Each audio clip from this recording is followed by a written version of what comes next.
Hello, my name is Ann Gritch, and I'm delighted to welcome you to this segment of the oral history of the Diocese of San Jose.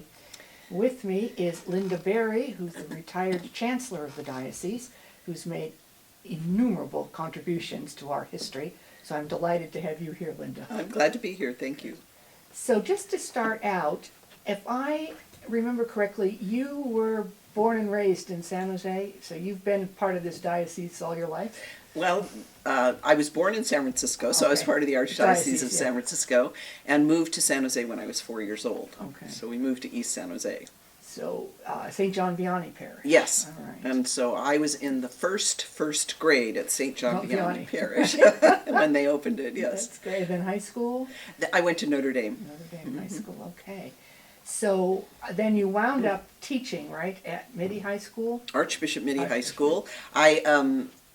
I got my credential after many years because I had my family in the meantime while I was going to school. And when I got my credential, I taught in Milpitas 1 year for a junior high, and then I went to Mitty and taught there from 1980 on. Okay, so you were at Mitty when the word came out that we were going to become a diocese. Absolutely, and yes. And Archbishop Mitty is a was an archdiocesan school. So it was an archdiocesan. So there was some transition that was going on then. You know, it's interesting. There was Mitty, Archbishop Mitty was a Marianist school, and so there's a lot of connection with the Marianists. Not as much with the Archdiocese. I think it had separated from the Archdiocese by being in San Jose. There wasn't a lot of connection there. And then when we became a Diocese of San Jose, it sort of reconnected. So that was the transition. All right. What was the reaction at the school? Was it any big deal, or was it just business as usual? You know, I was brand new, so there was a lot I was learning about being there. Sure. And so I think it seemed business as usual. It became not business as usual when Bishop Dumaine came to visit the school shortly after we became a diocese. But there was a little bit of an interesting history there. The Archbishop Mitty and the other schools, diocesan schools in the Archdiocese of San Francisco, were union schools. And during the 1970s, there was a strike, a teacher's strike.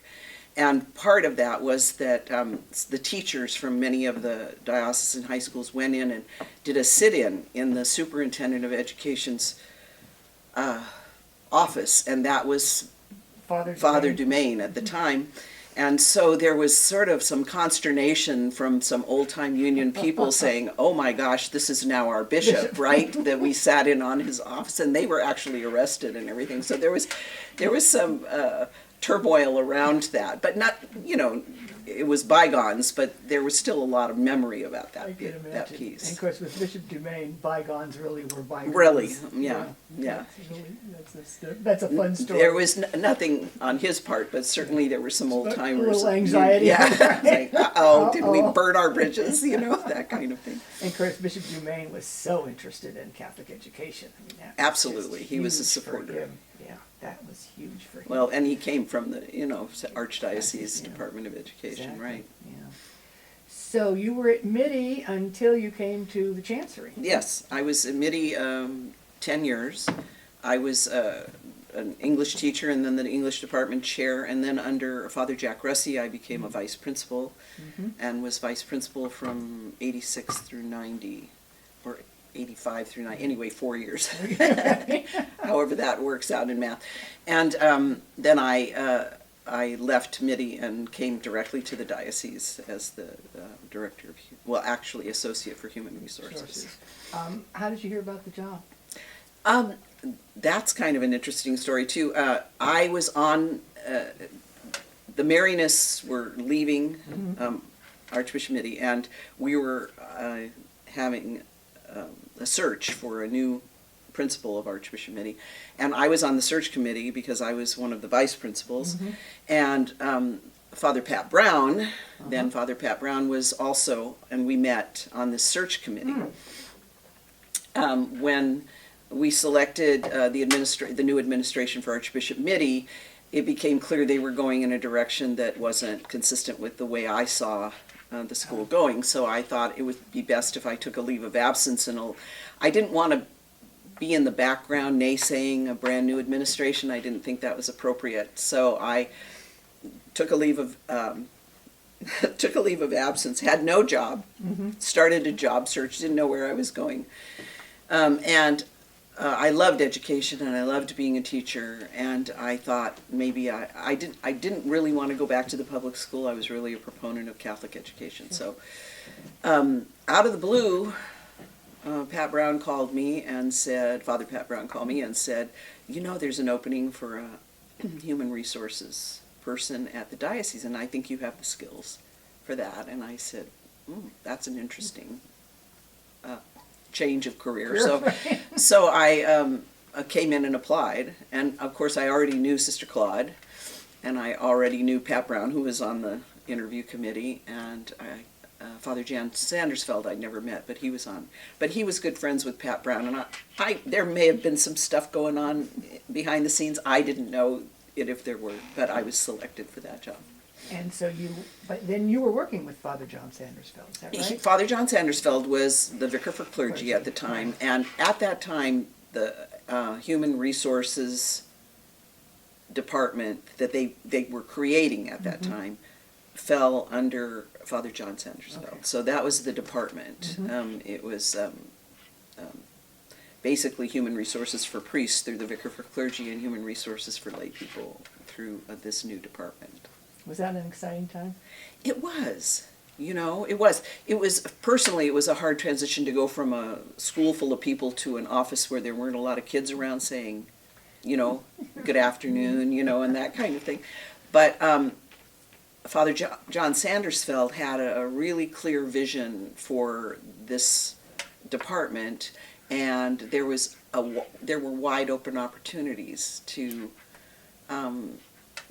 make that vision a reality. And so his vision was consistent with how I would see HR, you know, human resources. At the time, it was called the Office of Personnel. It was priest personnel and lay personnel, but it was it was human resources. And I was actually blessed by not having a really rigid view of what human resources should be, because I hadn't gone through all of the training or been in another human resources. So I was wide open to how we were going to do this. This is great. Yeah, and coming from an education background, I saw this as really a way of empowering people to do what they needed to do to take care of themselves, both as supervisors and as employees. And so that whole concept of empowering people to take charge of their own lives, you know, their own professional lives, was really a great vision to start with, and that was Father John Sandersfeld. Well, I do remember, I was, as you know, at the Chancery at the same time when you came on board, and the whole concept of performance review, that was one of your great gifts, because I had come from the corporate world and was very used to that. Right. And then all of a sudden, there's no systematic feedback. Right. But that was a great thing that you... Well, all of the systems, really what had been in the diocese up until that point was a benefits office. Okay? There really wasn't a personnel or human resources office in the same way with employee relations and all of the many systems that human resources usually makes up. So it was... there was no compensation system. Right. There were various compensation systems through various offices, but there was no performance appraisal, no compensation system, and so on. And really that's what my job was to initiate and put those systems into place. And as you know, because I wanted to be collaborative, I asked people to be on different committees to create these systems. Right. And so you were on the committee to create the personnel policies. Yep. And we had fun with that. We did. We did. And I had fun with a lot of it. It was really well, and to be able to creative. see the results of the work too. That was really wonderful. Then then Father Sandersfeld left the office, am I right? Yes. And then, yeah, he left, and Father Steve Tudis, I believe, was the next one. I think you're right. Before Father, now Bishop Rich Garcia. So, and then at a certain point, and I wish my memory were better, it was bifurcated, and the office for priest personnel was separated from the office, and then I was now not associate for You were the director. personnel. I was the director of personnel. And a lot of what we had to do not just with the parishes, but with the schools as well. Sure. The schools had a system in place more than the parishes did, but it had challenges as well. And then, all of a sudden, you were the chancellor. Oh, How yeah, did that come right. about? Because you followed Sister Patricia Marie. Right. Well, Sister Patricia Marie, and at the point at which these offices were bifurcated, they put the Office of Personnel under the Chancellor. Ah, okay. Okay, that was where it was moved after, I believe after Father Sandersfeld left, I think that was the shift. And of course I knew Sister Pat Marie from just working with her. And to get off on a slightly different topic, I had been assigned to the sensitive incident team, which was the team that investigated and made recommendations to the bishop about any what did we call it?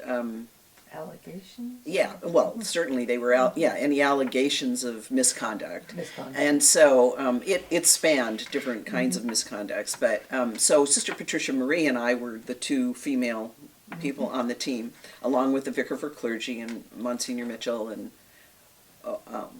so we had gotten to know each other through that because we did interviews together and so on and so forth. So she was lovely, and she was my new boss. And that was great because she kind of let me do what I had already been doing, which was one of her gifts.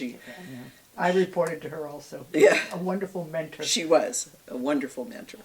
But I learned from everybody in the diocese. When you come in to a new organization, I learned from you. I learned from Father Terry Sullivan. I learned from Sister Claude. I learned from Sister Pat Marie. I learned from John Sandersfeld. I learned from a lot of people because, the culture is always different when you move someplace, and it's really important to understand the culture. So Bishop Dumaine was a wonderful proponent of women in the church, and just very open about women leadership. And so he had, of course, asked Sister Claude to be the superintendent of schools, and he had asked Sister Pat Marie, one of the very first women chancellors. And so it came time when Sister Pat Marie decided to move over to the Office for Pastoral Ministries, that he wanted to name a new chancellor, and word got to me, and I can't even remember how. It probably was through Sister Pat Marie that he was considering me, and I was sort of, whoa, what's that about? So I sort of grilled her, of course, like, what does that mean? What do you do? And she said, well, Bishop Dumaine calls me the Grand High Priestess of everything and nothing. So I figured that was a pretty clear job description. And when I was named chancellor, they shifted some of the things around because she took over some of the positions and I took over some of the other positions. But at the time that I was named the chancellor, it was the equivalent, I would say, of a COO position, sort of overseeing the organization, central services, technology, the website, HR, missions, archives, by canon law, archives has to be under the chancellor, but everything else is sort of, as Bishop Dumaine said, easy to shift. Yes. So that was interesting. I was very honored and kind of surprised, and it was people would say to me, now who do you report to? And I would say, well, I report to myself, so I give myself a good talking to every once in a while to make sure I'm doing what I should be doing. So, and that was, it was an interesting time as well. You were probably one of the first lay women chancellors, I would imagine. Yeah, I was interviewed, I think 3 or 4 years into my tenure as chancellor by a national magazine, and they said there were 5 lay women chancellors at the time. Wow, in the Yeah. whole country. Right. Yes. And I actually, I was part of NACPA at the time, and I actually asked for the chancellors to meet because there were some that were involved in HR as well, and we had a couple of meetings, and there was a couple of men, some priests, and mostly religious women were the women, and I only met one other lay woman. Tell us a little bit about NACPA. NACPA, it was a wonderful organization for me because it was a national organization that is the National Association of Church Personnel Administrators. That's what it stands for. And I met some wonderful people there who were very knowledgeable, giants whose shoulders I stood on, in learning HR. It was Father Sandersfeld asked me to join the first year I was there, so I had a lot of resources of people that I could speak to and talk to.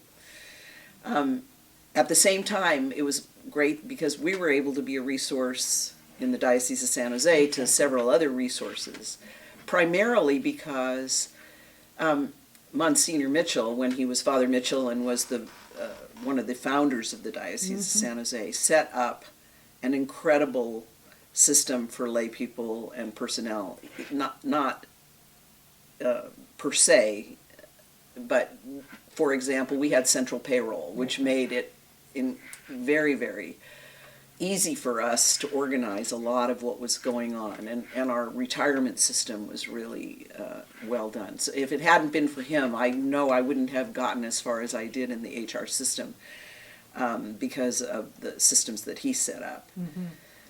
So I became very involved in NACPA, and As I recall, you were president. I was president of the board at one point, yes, and then I was also the head of the planning committee. I would like to make a pitch here because San Jose has always, I think, made wonderful contributions to the church in the United States. And we've been very fortunate to have bishops that Both encouraged that, yes, exactly. and allowed that, because it is time consuming. Oh, yeah. But I think what we're able to give to the church at large, and then what we get back. Exactly. So this is maybe a good spot for me to talk about one of my passions in human resources and personnel and the Diocese of San Jose, and that's the whole concept of relationships. Okay, that's how Father Sandersfeld saw that position of head of personnel. That's how I, consequently saw that position. And it's not, it wasn't to me and never was to me a position about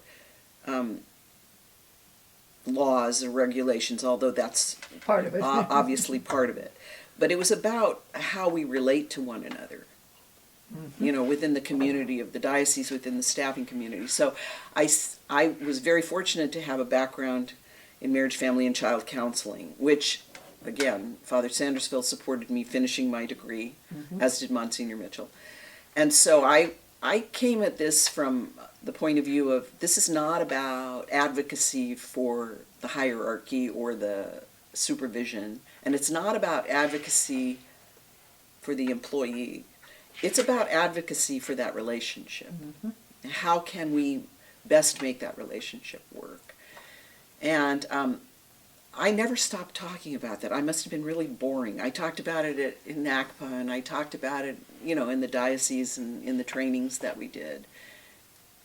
And I think, to this day, I think it's essential to the way that human resources is run in the church. I would agree. And I was thinking as you were talking, not only did San Jose contribute to the church in the U.S., and as you say, we also received, but our pastors, by and large, were very good about releasing their staff to work on diocesan events, committees.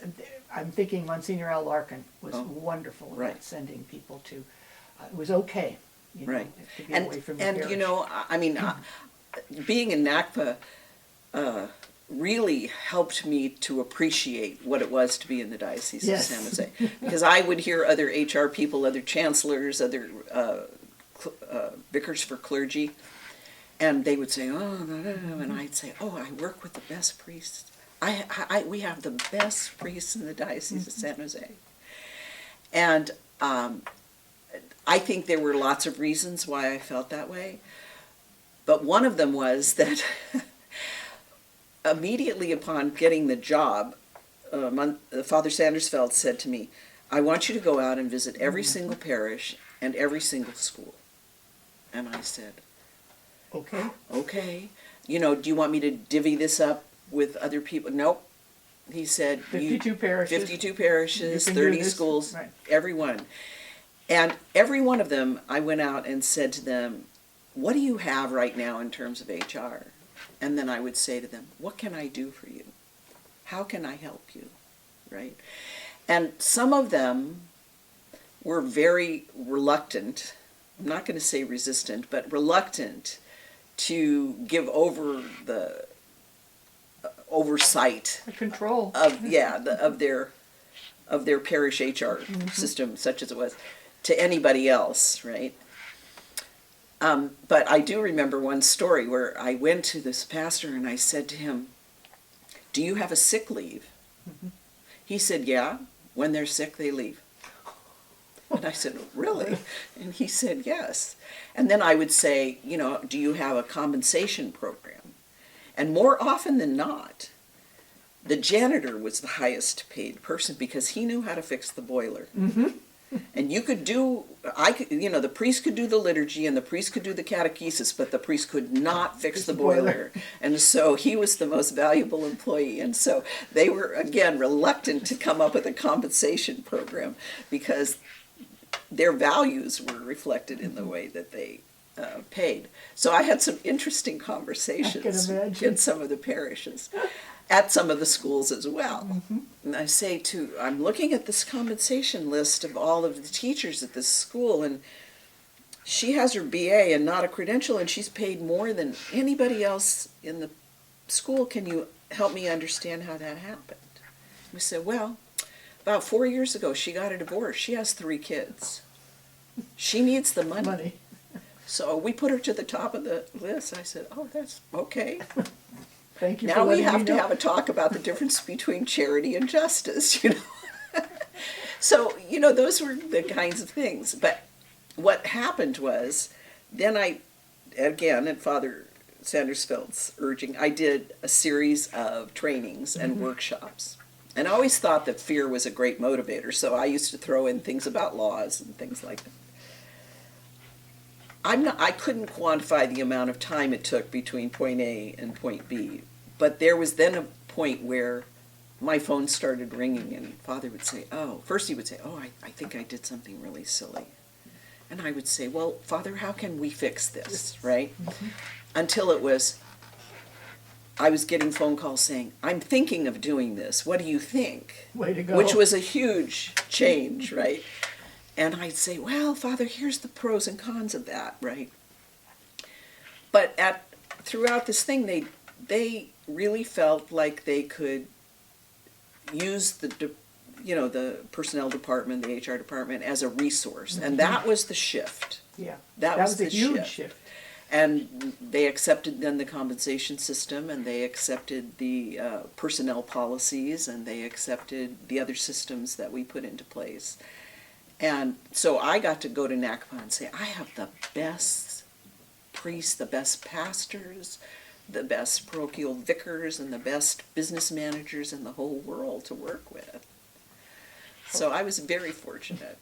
I do remember, I think it was the late 90s, I was still in the worship office, when the National Convention of NACPA was in the Bay Area. Yes, it was in Oakland. It was in Oakland, and San Jose was responsible for the liturgies. Right. I remember that's how we got involved.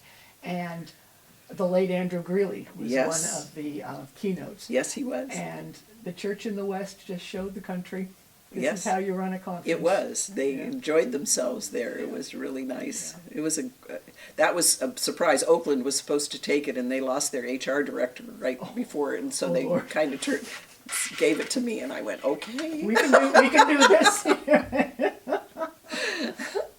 What were some of the challenges as chancellor, would you say? Because the job is diffuse. It is. Okay, so one of the challenges was it depended on the vicar general what my jobs were. Okay, okay. so with one vicar general I had A, B, C, D, E, and F, and then another vicar general would come in and say, no, I want this, so I would have C, D, F, and G. And so that shifted. Mm-hmm. So there were some ways in which I was trying to create a history and a future for an office, and then it wasn't mine. Some of them I didn't mind at all, like technology that's fine with me. You want it, have it. Others I thought, I was working on something, but okay. So that was one of the challenges. Another of the challenges were the foreign born priests. For some of them it was a little bit difficult to accept a woman in that role. Yeah. I didn't get any, or I got very little pushback, but there was this kind of consternation that why are you not wearing a collar? Or a habit. Yeah, or a habit, right. So that was a bit of a challenge.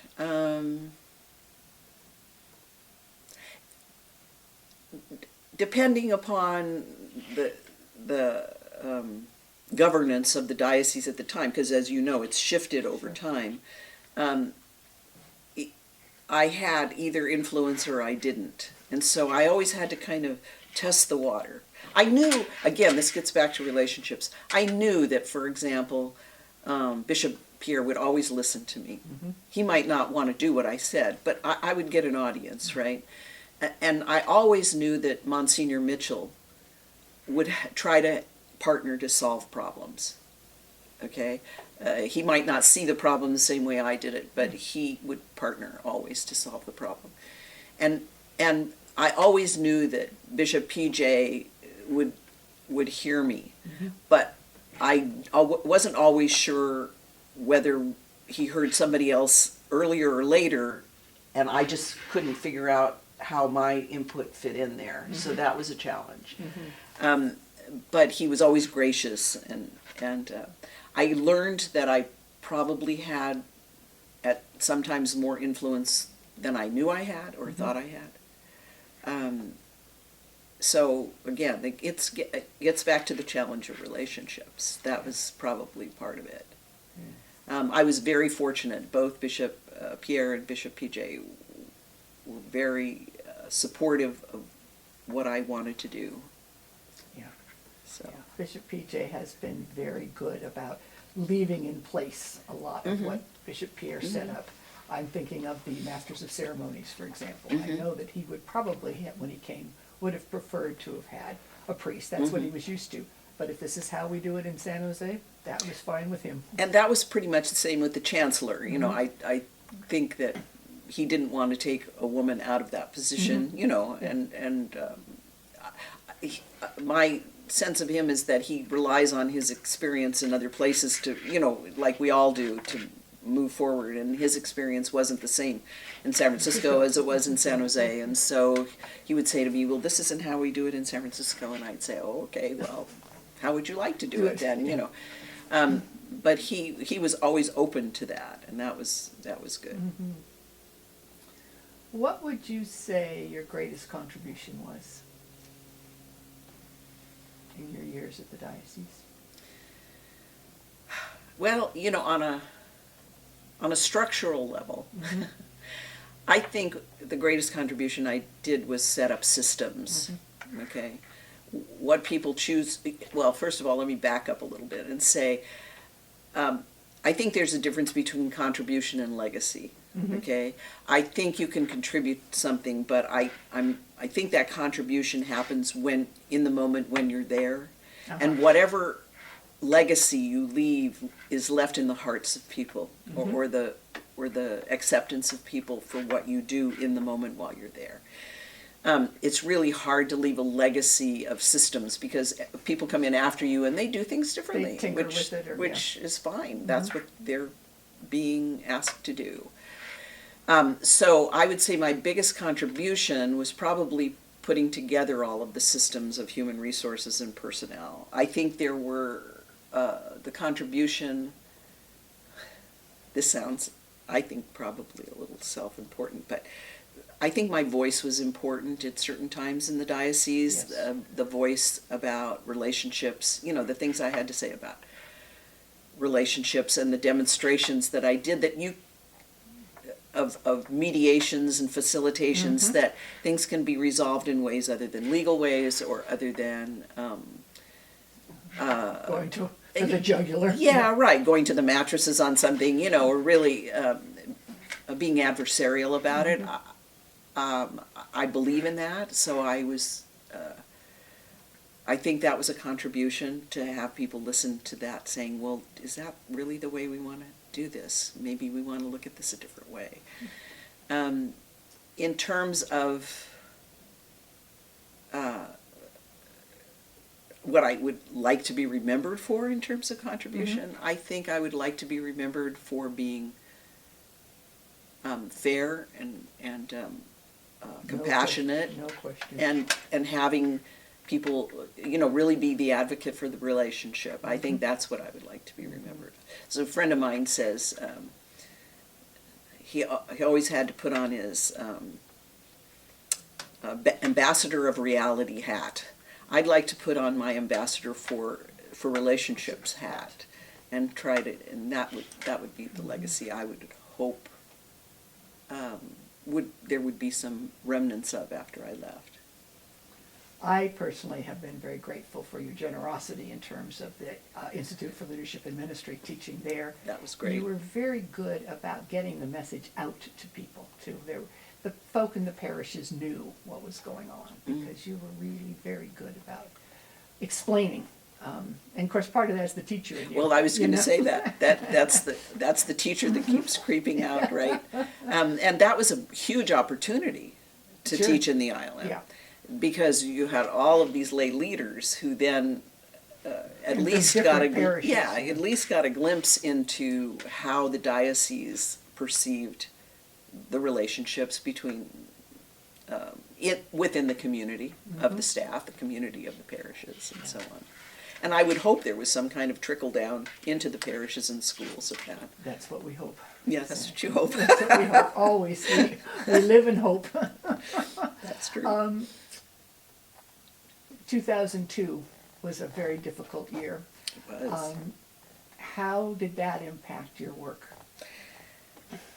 Well, I was on the sensitive incident team, and because of the background that I had, I really had an I was looked to do the intake interviews when victims would contact us, and then I would follow up with them. This was before the whole office Protection for protection of children, and all of the various pieces of that office, victims assistance and so on and so forth. So it kind of was in one place.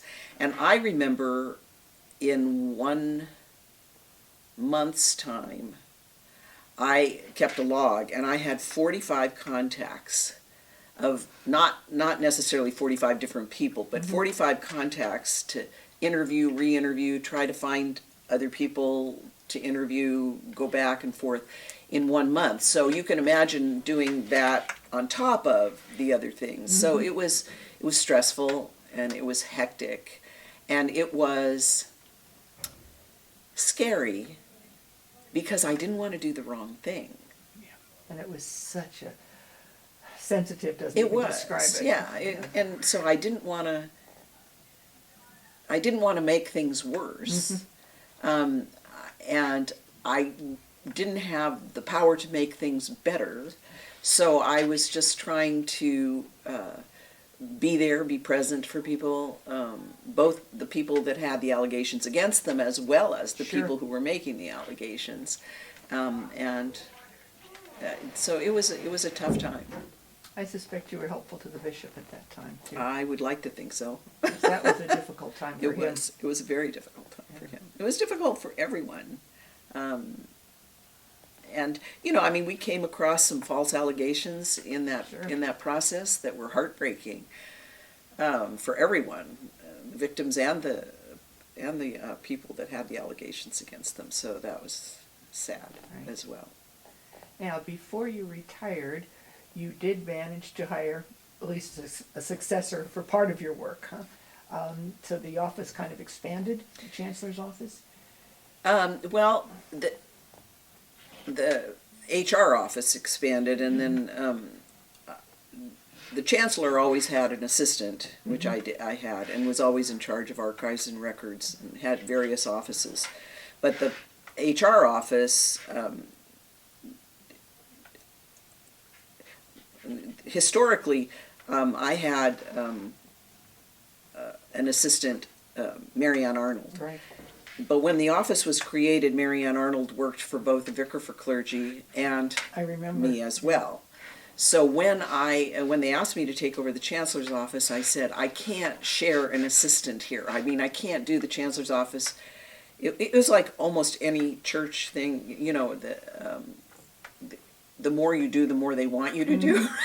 Especially if you're competent. Right. So, you know, so I said, no, you know, I'm not in a position to bargain, but if you want me to continue to do a good job, I need somebody. So I hired Patty Weiss to be the associate for personnel.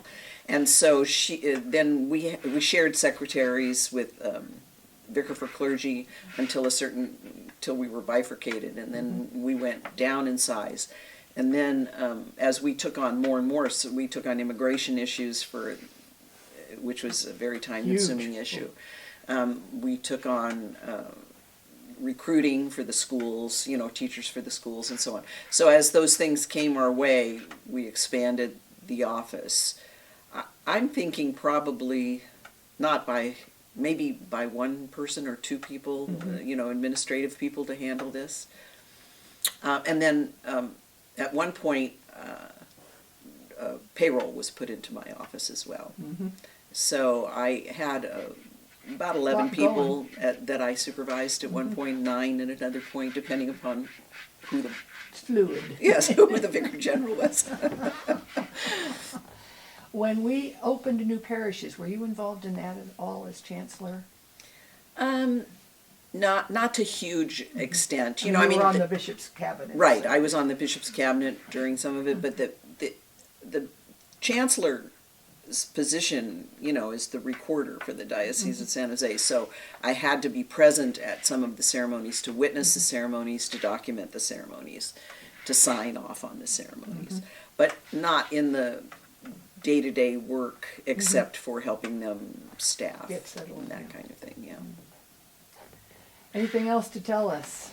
Anything else to tell you?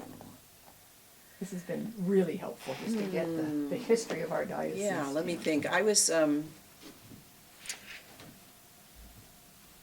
think that's it. Just, I guess, probably what I want to say is Good. that this was a wonderful time in my life, a creative time, a time of community. And those are the things that I miss about not being there. I don't miss the politics, but I do miss being helpful to people who called, and I miss the camaraderie of the people that I worked with, but I don't miss the politics of it, which is in any organization. Exactly. There's always politics. And I have great hopes for the future of the Diocese of San Jose. I'm hoping that it will continue to grow and be unique in its outlook. Thank you so much. Sure. This was wonderful to spend this time with you. Thank you very much, Anne. I All right. appreciate being asked. Good. Thank you.